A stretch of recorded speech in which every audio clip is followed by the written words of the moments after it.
Back to news. విజయనగరంలో భారీ అగ్ని ప్రమాదం సంభవించింది. ఎత్తు బ్రిడ్జి సమీపంలోని ఎస్ఎస్ కంప్యూటర్ షాప్ లో మంటలు చెలరేగాయి. విద్యుత్ షార్ట్ సర్క్యూట్ తో పొగలు కమ్ముకున్న కాసేపటికే మంటలు వ్యాపించాయి. ఈ ప్రమాదంలో 70 లక్షల రూపాయల ఆస్తి నష్టం వాటిల్లింది. సమాచారం అందుకున్న వెంటనే ప్రమాద స్థలికి చేరుకున్న 2 ఫైర్ ఇంజన్లు చుట్టుపక్కల షాపులకు వ్యాపించకుండా మంటలను అదుపులోకి తెచ్చాయి. దీంతో స్థానికులు, వ్యాపారులు ఊపిరి పీల్చుకున్నారు.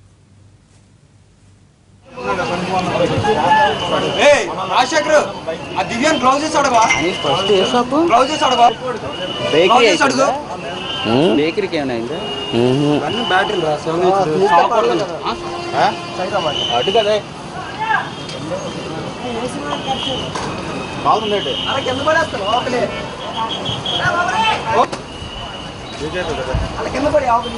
బాగుంది వస్తే ఇది